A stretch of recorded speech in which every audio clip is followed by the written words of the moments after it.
Lo dijo en la primera hora. Muy bien, 8 de la mañana con 11 minutos. Seguimos, esto es a primera hora por Sonorama, la gran señal nacional. Como siempre, gracias, agradecido por la generosa sintonía que ustedes le brindan a este espacio. Estamos con nuestras frecuencias en señal abierta en 18 de las 24 provincias del país. Estamos por internet a través de www.sonorama.com.es.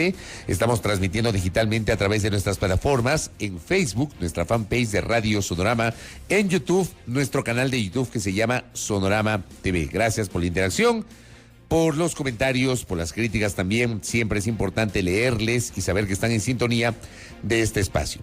Rumbo a las urnas 2023 en casi una semana y un día más. El jueves de la próxima semana terminará la campaña electoral. Luego, viernes y sábado, entraremos en periodo de reflexión para el domingo acudir a las urnas. Hoy recibimos en nuestra mesa de trabajo a Eduardo del Pozo, quien durante los últimos 2 periodos se desempeñó como concejal metropolitano de Quito, fue vicealcalde de Quito en el periodo anterior y renunció en septiembre pasado para postularse como candidato a la prefectura de la provincia de Pichincha, auspiciado por la alianza denominada Va por Ti. Lo recibimos, Eduardo. ¿Cómo le va, Eduardo? Bienvenido, buen día. Buenos días, Fabricio. Muchísimas gracias por la invitación. Qué gusto estar aquí acompañándote y, por supuesto, un saludo a toda la audiencia que nos acompaña. A las órdenes. ¿Cómo ha visto usted el desarrollo de la campaña cuando estamos a poquito más de una semana de que termine la misma? ¿Ha sido una campaña de propuestas o una campaña áspera de ataques? Bueno, la verdad es que ha sido una campaña bastante corta, vale decir. Para empezar, el Consejo Nacional Electoral redujo de 45 días, que era una campaña común y corriente, ahora a 30. Ya faltan apenas, como tú mencionabas, 8 días y creo que la ciudadanía está expectante de las propuestas de los candidatos.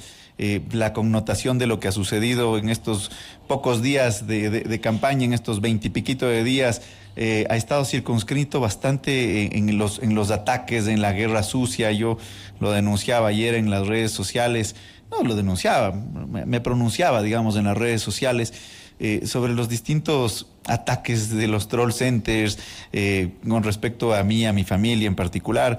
Pero bueno, más allá de aquello, creo que los resultados son positivos. La ciudadanía está tomando una buena postura, así lo dicen las encuestas, y más que aquello de las encuestas, que algunas nos ponen primero, otros segundos, otros terceros, lo importante es lo que se siente en la calle, y en la calle se siente un apoyo muy importante a la campaña, a la candidatura de quien te habla, Eduardo del Pozo, para rescatar Pichincha. La ciudadanía en las calles nos dice, por favor, hagan algo en esta provincia, en esta prefectura que está abandonada. ¿En qué hay que rescatar a la provincia, Eduardo? Hay que rescatar a la provincia de un grupo de amigos que se ha dedicado a hacerle mucho daño desde la prefectura de Pichincha. Se han encargado simplemente de hacer base política de una organización, a no trabajar por la ciudadanía, sino a trabajar solo por su grupo de amigos. Recién hacía pública una información la Contraloría General del Estado sobre los 24 asesores que tiene la señora prefecta hoy por hoy en la prefectura, valga la redundancia.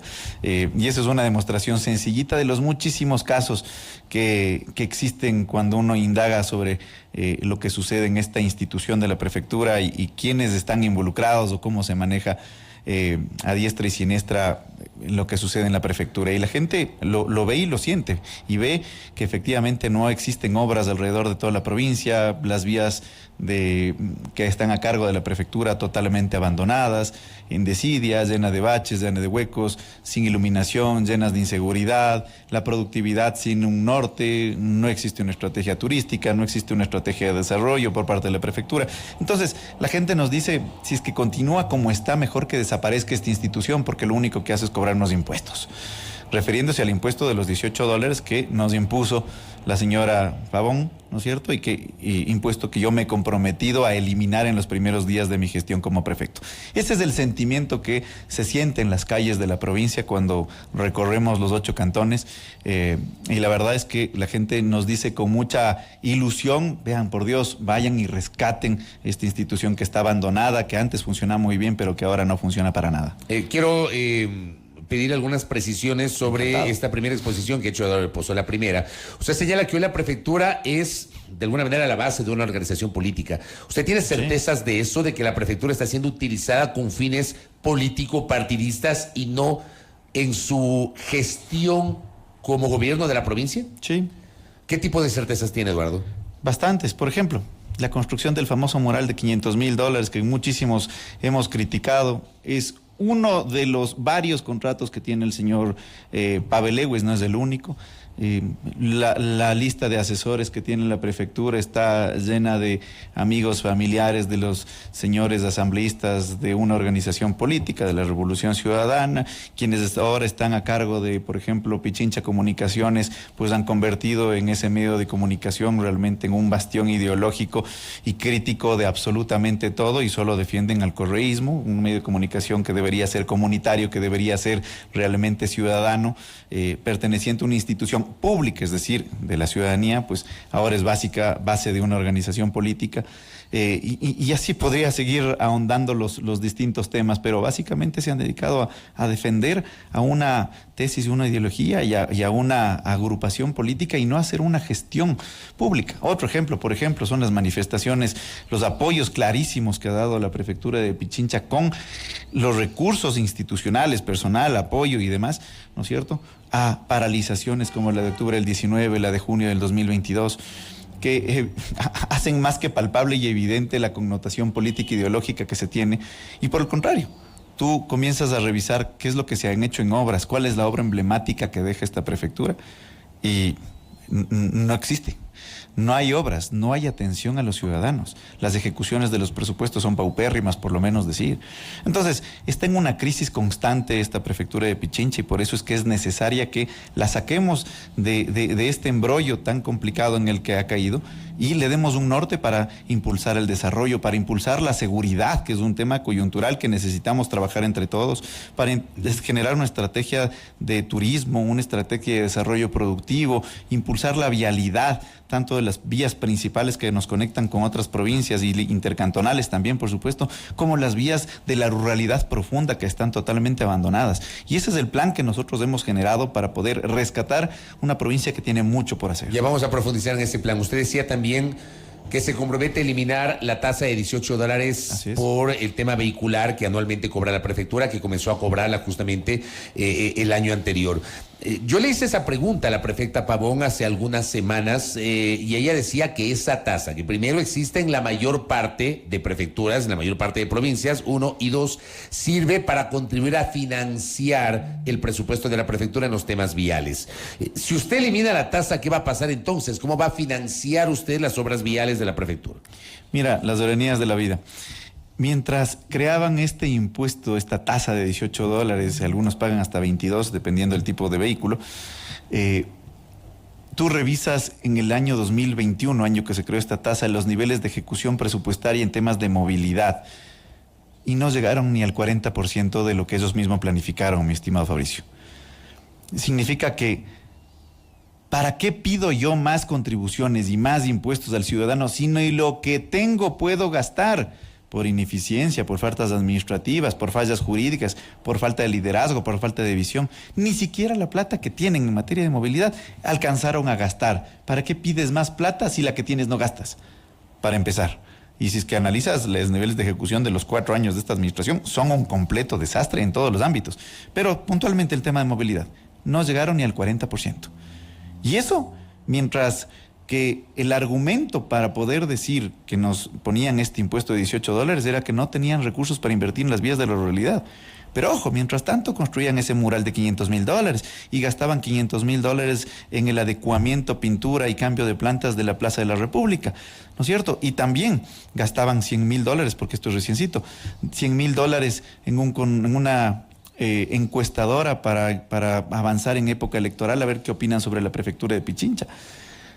Por ponerte algunos ejemplos, o más de $1.500.000 que gastan en comunicaciones en Pichincha Universal. Entonces, mira tú, esas son todas las contradicciones, y cuando tú ves la vialidad de la provincia está totalmente abandonada, cuando lo que tenemos que hacer es un cambio de visión para, en las vías principales de la provincia, como por ejemplo la vía Calacalí Independencia, en donde lo único que se ha hecho es cambiarle de nombre, ahora se llama Mitad del Mundo Río Blanco, lo que encuentras hoy por hoy es llena de baches, llena de huecos, inseguridad, falta de iluminación. ¿Qué hacemos con esa vía? Hay que ampliarle a 4 carriles en determinados tramos, No Sí, en pero todos, no todavía. solamente en determinados tramos. Alguien me decía que no es rentable ampliar todavía Es imposible. a 2 carriles por lado, o sea, 4 carriles. Que no es es rentable porque no es tienes imposible. tanto flujo vehicular. Correcto, es imposible. Es así. Es así, es así. ¿En Por qué eso tramos, que- por ejemplo, habría que ampliar a 4 carriles? Por eso hay que ampliarle en determinados tramos. Primero, hay que hacer un bypass en Nanegalito.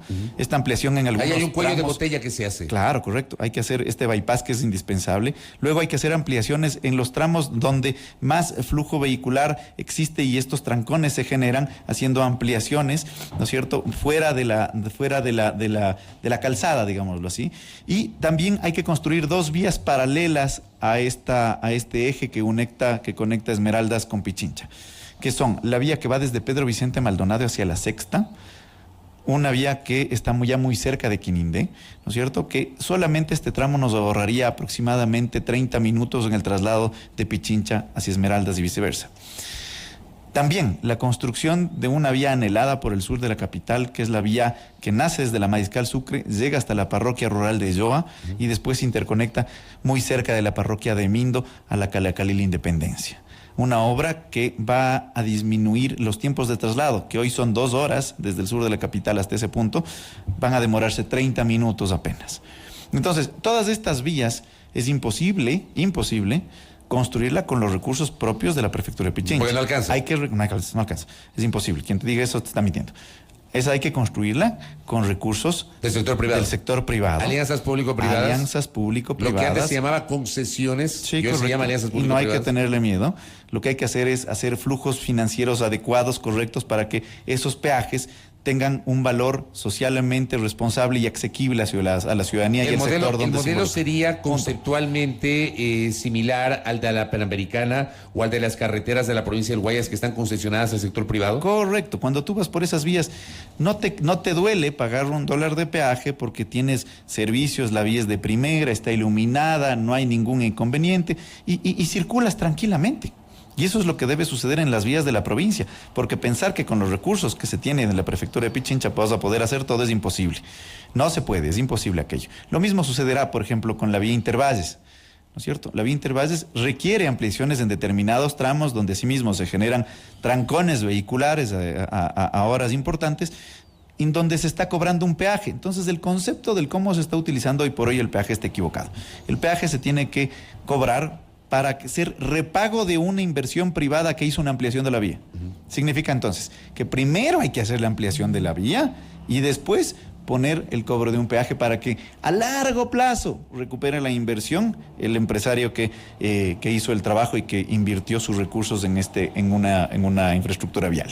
Entonces, esta es la concepción que funciona en todo el mundo, pero que aquí se ha querido tapar los ojos y más vale lo que han pretendido es poner peajes para pagar algo que no se está haciendo. Por ejemplo, en la vía Loac-Santo Domingo, quisieron poner un peaje, un tercer peaje, para hacer un pago de deudas a la empresa constructora.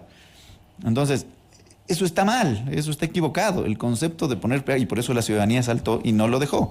O quisieron poner peaje solo para el mantenimiento de una vía en la Calacalil Independencia. Entonces, la conceptualización que tiene hoy por hoy la prefectura de cómo manejar un sistema de alianzas público-privadas y vías peajes es totalmente equivocada. Por ejemplo, vamos a otro sistema vial que a mi criterio es fundamental construirlo y hacerlo, pero que la actual prefectura tiene una visión totalmente equivocada. Le entrega a un proyecto que es muy bonito y muy lindo, indispensable para la movilidad de la provincia, especialmente Valle de los Chillos, Quito, un proyecto que se llama el Trébol, el Arbolito. Pasas por un puente, después por un túnel y llegas al Arbolito, donde si es que incluimos un sistema de transporte público, de carril exclusivo de transporte público en ese proyecto, y así lo voy a hacer yo, podemos interconectarnos con la estación del metro que está en el Arbolito. Mira qué importante. Y entonces los ciudadanos del Valle de los Chillos subirán justamente por bus a interconectarse con el metro de la capital. Mira qué interesante. Hoy por hoy esa articulación de transporte público no existe en ese proyecto. Pero entiendo que existe un proyecto en ese sentido. Un proyecto que fue entregado, ya esto iba, que fue entregado a una empresa polémica con la ciudad de Quito en la administración anterior, que tiene problemas de investigación por tramas de corrupción en fiscalía, instituciones del Estado, Contraloría y demás, que ha sido declarada hasta contratista incumplido. Hablo de GEINCO. Entregaron a dedo un contrato de más de $200 millones, tal vez me equivoco, $180 millones para ser exacto, ¿no? Entregaron a dedo. ¿Y sabes cuánto, luego de 2 años de haber sido entregado esta obra, esta adjudicación, ¿sabes cuánto ha avanzado esta obra? Nada, cero. Pero no es la única que sucede aquello. Si es que tú ves la troncal metropolitana, la Manuelita Sáenz, ¿no? Así se llama esta vía, así le pusieron de nombre. ¿Sabes cuánto ha avanzado esta obra luego de que entregaron a una empresa venezolana con cero experiencia en construcción de vías? Cero. Esa vía también, por supuesto, la vamos a construir cuando lleguemos a la prefectura. Por eso es que hablo de que la actual prefectura está en crisis, está abandonada, está agotada, porque donde tú ves existe abandono, vías inconclusas, contratos por lo menos dudosos que están paralizados. Oye, Eduardo, entonces, hay que corregir esto, hay que corregir y ponerle el acelerador a esto. Le voy a leer un mensaje que me escribe mi colega y amigo Damián de la Torre, que es interesante, hablando de la Cali Río Blanco, o mitad del mundo Río Blanco, Así como es. se llama ahora. Me encanta. Dice, hay que ampliar vías, dice, pero se conoce más allá de lo técnico y económico, de un estudio de impacto ambiental. Por ejemplo, esa zona, ahí tenemos el Chocuandino. ¿Ya? ¿Hay algún estudio de impacto ambiental de esa zona para pensar en la ampliación? Eduardo, esa pregunta me traslado. Sí, es una pregunta interesantísima porque efectivamente, inclusive desde el municipio de Quito promovimos, y yo fui parte de aquello, el hecho de que la UNESCO lo declare como patrimonio, como sector de biosfera del Ecuador, y eso involucra, por supuesto, una protección al medio ambiente en esa zona. Y yo he sido muy enfático, por ejemplo, en manifestar que nos vamos a oponer radicalmente a la minería metálica en la zona, que esto es otro tema. Pero evidentemente hay que ser muy cuidadosos en cómo se construyen y en cómo se interviene vialmente para no afectar toda la biosfera que existe en la zona, fauna urbana o fauna silvestre, y en donde además existe otro problema, además en estos instantes. Falta de control por parte de la prefectura de Pichincha en cuanto se refiere a descargas de basura en esta zona, en la vía Calacalí La Independencia, que se ha convertido, ¿no es cierto?, casi en un basurero de muchísima gente, de muchísimos malos ciudadanos, y por falta de control no pasa absolutamente nada. O van y sueltan fauna urbana, llámese animalitos que seguramente no les está estorbando a malos ciudadanos, y los van y los dejan en la zona. Algo que también tenemos que intervenir como prefectura de Pichincha, que no podemos dejar temas importantes como los dos que menciono en el limbo. Entonces, estas ampliaciones de las que yo hablo hay que hacerlas, por supuesto, con mucho cuidado para cuidar el medio ambiente, pero eso, sin que esto efectivamente vaya a complicar el mantenimiento de la vía, la ampliación en algunos tramos como Nanegalito, y por eso hablo también de que son algunos tramos donde sí se puede hacerlo de manera técnica, respetando el medio ambiente, por supuesto. ¿Qué piensa usted hacer en cambio con la ALOA Unión del Toachi, que le corresponde a la provincia de Pichincha? Yo creo que 20 años se ha contratado, está en vigencia ese contrato, y apenas han avanzado promedio 1 kilómetro anual. Y la vía hoy por hoy de Aloc Santo Domingo es denominada por los ciudadanos como la vía de la muerte. La prefecta me parece que me dijo hace unos días que faltaban 6 kilómetros de ampliación. ¿Ah? Pero son 5 accidentes diarios. ¿Y sabes cuál es el problema más? Ni siquiera es la ampliación, Fabricio, que ya per se es un tema ansiado, ¿no? Pero el problema es que ni siquiera está señalizada. Pasas de 4 carriles a 2 carriles y esto me lo decían los transportistas, algunos, pasas de 4 carriles a 1 carril por lado, sin señalización. Por eso es que le denominan la vía de la muerte. Y hay hasta la curva de la muerte, con errores en sus peraltes, y por eso hay accidentes. ¿Qué piensa hacer con esa vía usted? Entonces, hay que revisar. Primero, lo que hay que hacer inmediatamente llegado es a señalizar esa vía, a revisar ese contrato y exigir al señor contratista, a la empresa Hidalgo, que señalice la vía, porque es inaudito que luego de 20 años ni siquiera hayan podido cumplir con algo que es fundamental para la seguridad de los transeúntes de este sector, que es poner luz eléctrica, señalización, principalmente entendiendo que la vía está en una situación geográfica sumamente compleja. Ahora, si es que el contratista no desea por inconvenientes, terminamos unilateralmente el tema y se acabó. Se pagará lo que se tenga que pagar para finalizar ese contrato, y vamos arrancando con alguien que sí lo quiera hacer, y se acabó el problema. ¿Usted no ha pensado, por ejemplo, dentro de su plan hacer obras complementarias? Por ejemplo, algunos candidatos, Roberto Altamirano, por ejemplo, Izquierda Democrática, o ayer que estuvo por acá el candidato de la lista 70, Gonzalo Pérez, hablan de la construcción del túnel de Bombolí. ¿Usted no está pensando en eso? Mira, hay propuestas sumamente interesantes de candidatos que, si es que son técnicamente responsables, las podremos aplicar sin problema. Hay siempre que analizar varias cosas cuando hablamos de construcciones tanto de vías como de infraestructuras y de políticas públicas. Es que si son técnicamente viables y financieramente viables. Yo las propuestas que estoy haciendo están amparadas justamente en análisis y en respaldos técnicos que justifican la posibilidad real de poder hacer estas ampliaciones, estas construcciones. Aquel túnel de Bombolí, habrá que ver si es que efectivamente, a mí me parece muy buena idea, pero habrá que ver si es que económicamente es rentable y si es que es viable, ¿no? Entonces, eso será siempre un eje en la prefectura de Pichincha de quien te habla, porque lo primero que hay que decir siempre es transparente y ofrecer las cosas que sí se pueden cumplir, más allá de ofrecimientos de campaña vanos. Eduardo, y con esto voy terminando. ¿Hay algún proyecto de la actual prefectura que usted lo mantendría si llega a convertirse en prefecto de la provincia? Mira, hay un tema que a mi criterio hay que impulsar y mejorar, que es una política pública en respaldo a la violencia de género que hoy por hoy existe. El proyecto Warmis, me parece. Se llama Warmi. A mi criterio es un proyecto... Warmi Pichincha, me parece. Warmi Pichincha. ¿Eso usted lo podría mantener o potenciar? Me parece que es muy pequeño en realidad a todo lo que puede hacer la prefectura de Pichincha en términos de ayudar a una problemática como es la violencia a la mujer. Entonces, no solo que creo que hay que fortalecer ese programa, hay que ponerle más recursos, hacer ampliaciones y construir políticas públicas desde la prefectura para que esto no se quede simplemente en un call center que ayuda a destinar llamadas hacia la fiscalía y dar un apoyo. Nada más, que eso es lo que sucede, que no digo que está mal, sino que hay que fortalecerlo con casas de acogida, hay que fortalecerlo con ayuda psicológica, con apoyo, hay que ayudarle y fortalecerlo con inversión para que efectivamente no se quede solamente en una buena intención y en un call center, insisto, sino que efectivamente funcione. Recién estuvimos suscribiendo un compromiso, algunos candidatos con organizaciones que se dedican a luchar contra la violencia contra la mujer específicamente, y nosotros lo suscribimos con mi viceprefecta Justín García. Ambos lo suscribimos porque justamente asumimos un compromiso de ayudar a paliar esta problemática. Y otro de los grandes problemas que, si es que me permites hablar, por supuesto, Fabricio, que nosotros nos hemos comprometido también a hacerlo, es invertir en la seguridad. Muchos nos dicen no es competencia de la prefectura.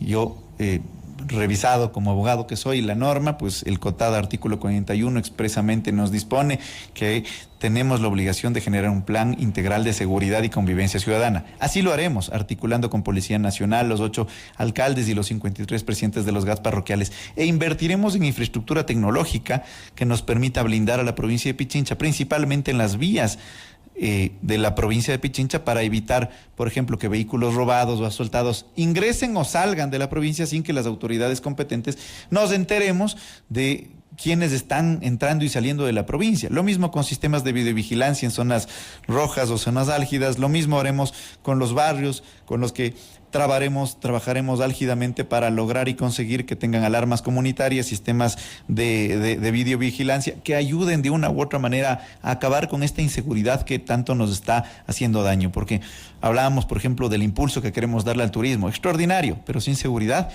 no se puede avanzar en la velocidad que queremos. Lo mismo en temas de agricultura, de desarrollo productivo, donde tenemos una agenda importante, pues evidentemente hay que arrancar, sí, por supuesto, pero paralelamente hay que invertir en seguridad, que hoy por hoy es lo principal. Correcto, Eduardo del Pozo, mucha suerte en el último tramo de la campaña. Gracias por habernos acompañado. Muchísimas gracias, siempre a las órdenes, y un saludo a toda la audiencia. Gracias a Eduardo del Pozo, candidato a la prefectura de la provincia de Pichincha.